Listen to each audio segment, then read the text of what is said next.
명언명구를 진행하는 미래학교TV의 오정윤입니다. 오늘부터 명언명구 제1구를 진행하는데요. 명언명구 제1구는 너무나 유명한 구절이죠. 바로 공자님의 말씀을 제자들이 엮은 논어라는 책의 첫 구절입니다. 워낙 유명하기 때문에 아마 모르는 분들이 거의 없을 정도로 이 구절은 널리 애송되고 서예도 쓰고 많이 알려져 있죠. 그래서 오늘은 과연 이 구절 속에는 어떤 내용이 들어있고 도대체 우리는 이 구절을 어떻게 이해할 것인가.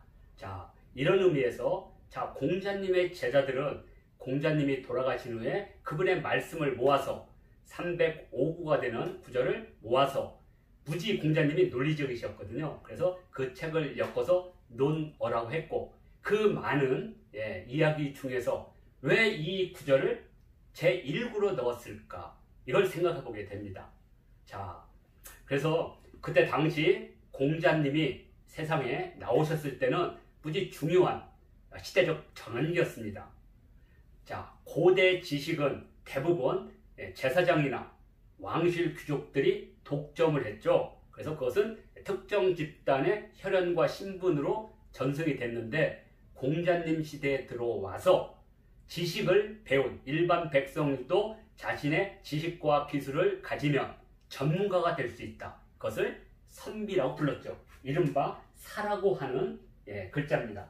자, 그래서 이 사의 시대가 온 겁니다. 이 사라는 것은 전문적인 지식을 상징하는 용어라고 보시면 됩니다.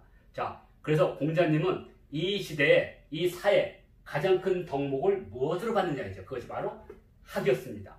자, 그 이전에 공부와 좀 다른 무엇인가 있었습니다. 그 학이라는 뭐냐? 자, 우리가 무엇인가 논리적이고 무엇인가 배운다고 했을 때 과연 무엇일까? 그것은 사실 숫자였습니다. 자, 보통 아이들이 5에서 6으로 넘어가는 것이 쉬운 일이 아니거든요. 또 10에서 11로 넘어가는 것은 쉽지 않습니다. 숫자라고 하는 것은 우리가 세상을 이해하는 가장 기본적인 논리적 배움이었죠. 자, 그래서 그것을 이렇게 산가지로 표현했습니다. 자, 그리고 산가지를 가지고 두 손으로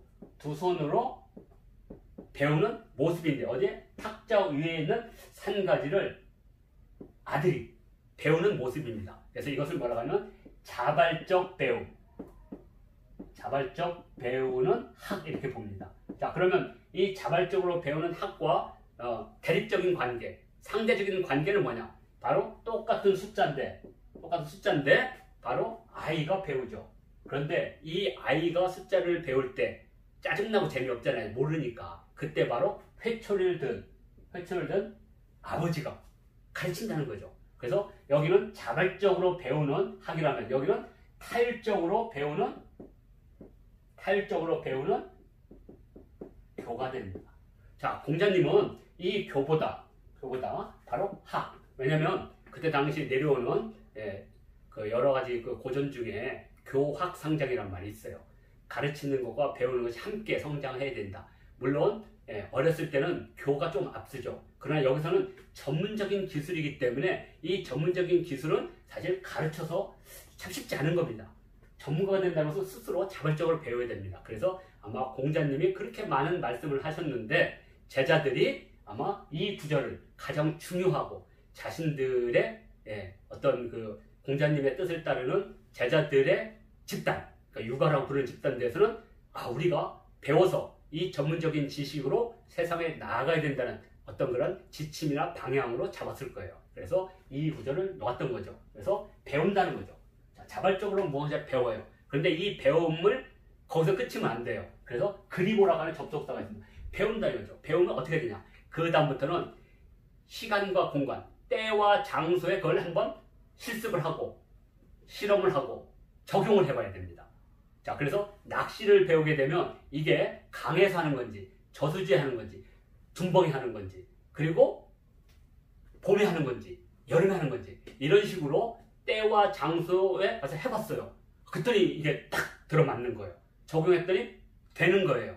그때 이것을 학기, 그리고 이것을 시습이라고 했던 겁니다. 그러니까 시라고 하는 속에는 그냥 때때로라 하는 이름 때문에 우리가 가끔이라고 오해를 하는데 이 시라는 것은 원래는 사시, 봄, 여름, 가을, 겨울을 다 뜻하는 말이었습니다. 그래서 한나라의 군주는 눈에 보이지 않는 하늘의 흐름을 보고 그걸 관상이라고 불렀거든요. 그리고 백성들에게 그 때에 따라서 무엇을 할 건지를 달력을 만들어서 주게 되죠. 이걸 수시라고 불렀습니다. 그래서 관상, 수시는 군주의 큰 덕목 중에 하나인데 여기에서 관상은 관청 이름으로서 관상감이 되는 거고 수시는 달력 이름으로서 수시력이라는 이름으로 나오게 되죠. 바로 그때 시입니다.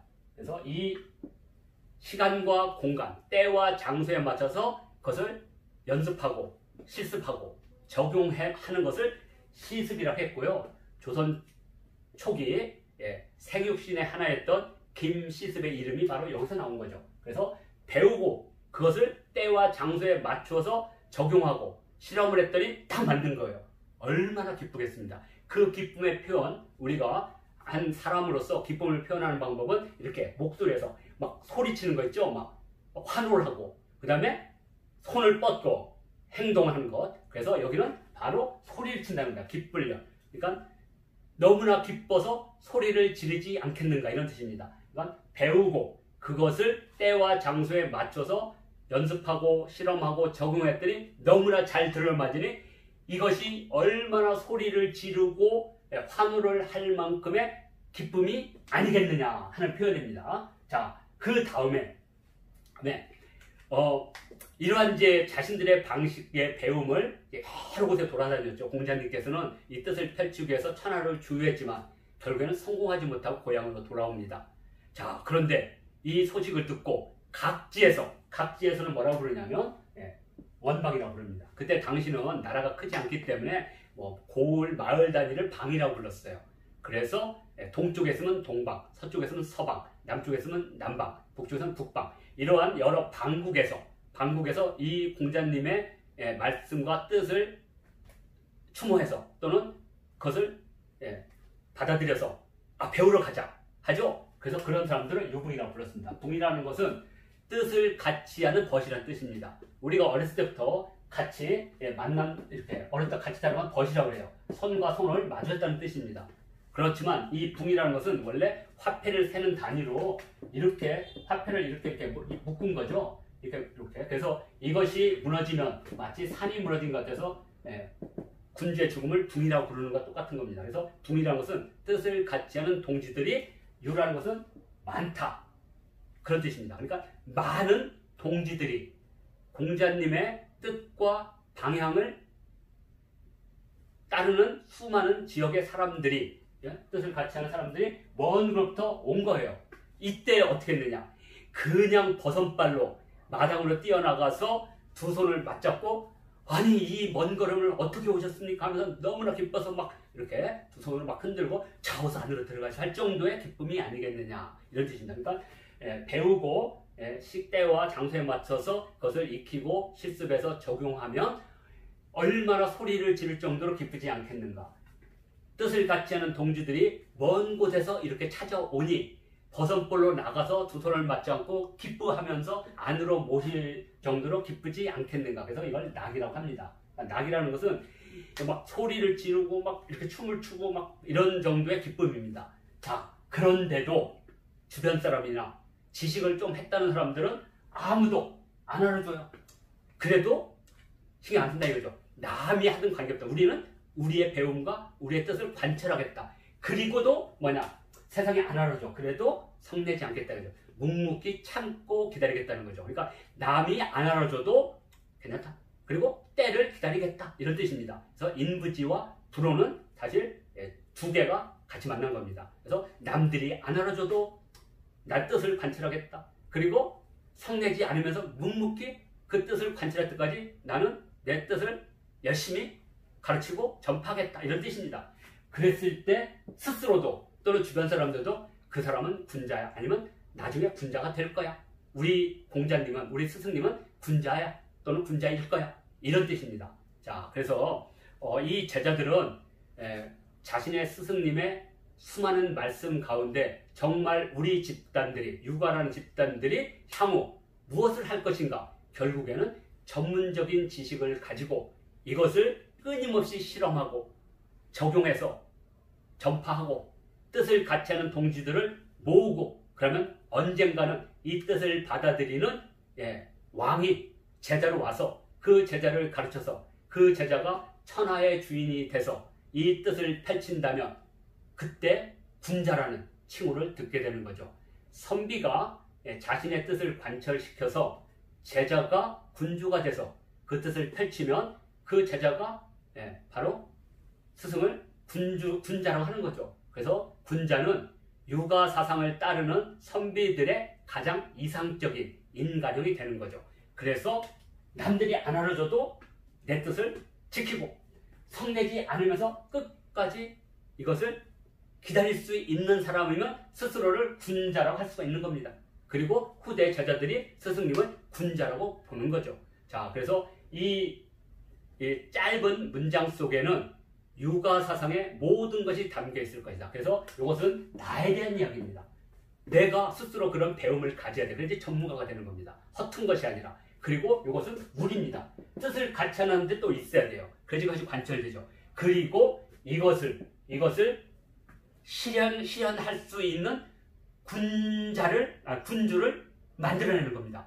그런데 500년 후에 정말 됐어요. 그게 바로 한나라죠. 한나라에서는 드디어 유가를 자신들의 나라의 정치념을 받아들이게 되죠. 그리고 동아시아를 2000년을 지배하는 거죠. 그랬을 때 이것은 세계가 되는 거죠. 그러니까 우리 세계에 대해서 아주 일목요연하게 공자님의 사상과 방향과 지침을 표현한 구절이 바로 논어 하기편의 제1구 바로 이 문장이라는 것. 자, 이것으로서 제1구 명언명구를 마치겠습니다.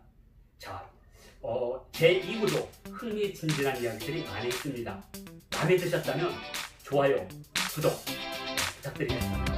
제2구에서 만나